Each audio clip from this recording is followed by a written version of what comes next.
A Força da Fé, com Christopher Smith. Mensagem do livro Nas Brumas do Passado.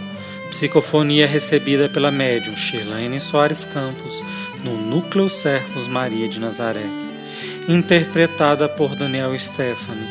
Música executada pela violinista Maria Clara Mesquita e pelo violonista Eric Castanho.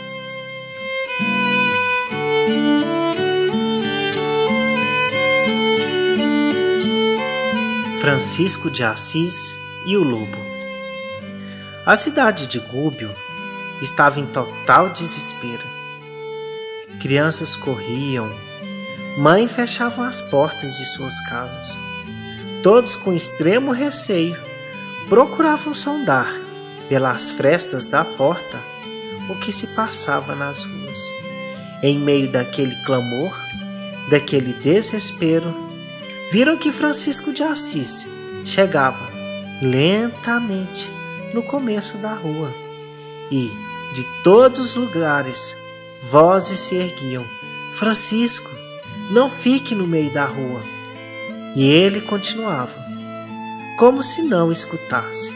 Na verdade, ele não entendia todo aquele rumor, mas é que vinha caminhando na direção dele um lobo assassino, um lobo feroz, e os seus olhos cintilantes fitavam Francisco, que continuava a caminhar.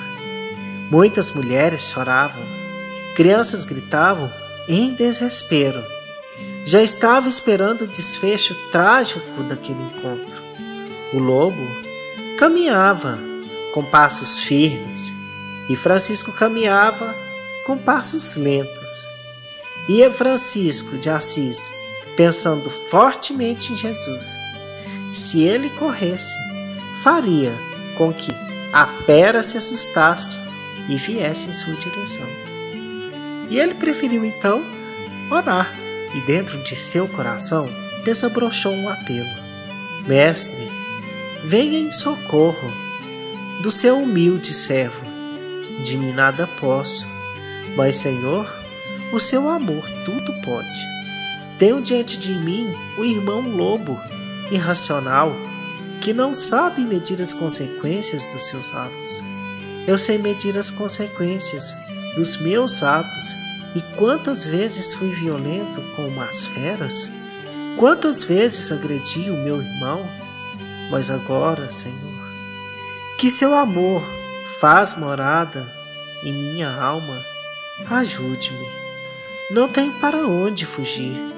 Tenho diante de mim um irmão fera, mas que ele possa, Senhor, ser dominado pela força do seu amor. E naquele instante, Francisco de Assis sentiu, dentro do seu coração, um palpitar, uma força diferente, uma energia que o fazia por inteiro sentir a presença do Mestre. E nessa força foi tão grande que ele se ajoelhou. Ao se ajoelhar, o lobo continuou a caminhar em sua direção, e ele, em sintonia com o alto, não ouvia sequer os gritos de Francisco, o choro das crianças, o desespero de vozes masculinas. E o lobo veio. E ele, olhando nos olhos daquela fera, falou: Irmão lobo, Deus fez a mim e fez a você. Deu-me a consciência, deu-me sentimentos. Deu a você o instinto de atacar para se alimentar, para sobreviver. Irmão lobo, na verdade, somos iguais perante Deus. E o lobo naquele instante se enrodilhou perto de Francisco de Assis e pôs a cabeça em seu joelho. Ele alisou brandamente a cabeça do lobo. Ninguém acreditava naquilo que estava vendo. Não era possível um ser humano domar uma fera. Mas no coração de Francisco de Assis não havia lugar para a vaidade, havia lugar para a prece. E ele, com a mente ainda voltada para o alto, não para aquele animal humildemente enroscado junto a ele, falou sentidamente: Deus de amor, Deus de piedade e bondade, estenda sua misericórdia sobre todos os homens feras e faça com que todas as feras, mesmo as necessitadas de alimento, conheçam a brandura em seus corações. E ele se levantou e foi na direção da casa de amigos, e o lobo voltou para a mata de onde tinha vindo. E diz a história que aquele lobo nunca mais atacou pessoas. Ficou na mata e às vezes era visto, mas sem atacar ninguém. Nunca mais entrou dentro da cidade de Gúbio. Nunca mais. Meus irmãos, nós emitimos energias. Os animais pressentem quando temos medo, e os espíritos inferiores, quando nós estamos em sintonia com as mesmas mentalizações inferiores nas quais eles respiram e vivem. Por isso, é fácil para uma entidade inferior se aproximar de nós, porque estamos em sintonia na mesma faixa vibracional.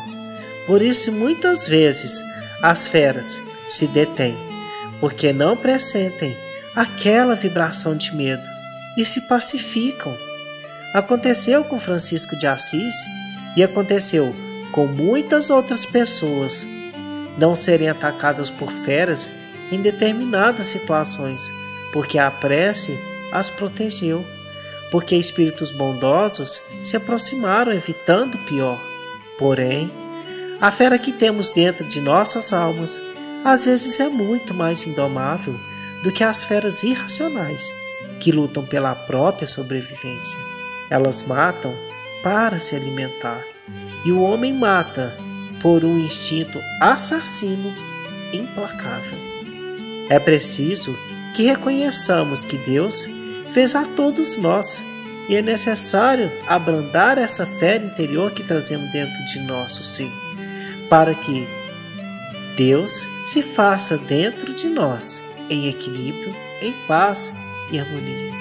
Que o Mestre hoje e sempre nos ampare, e que o doce poverelo possa cada vez mais ser um exemplo para nós, porque o pobrezinho de Assis foi uma criatura rica em sentimentos.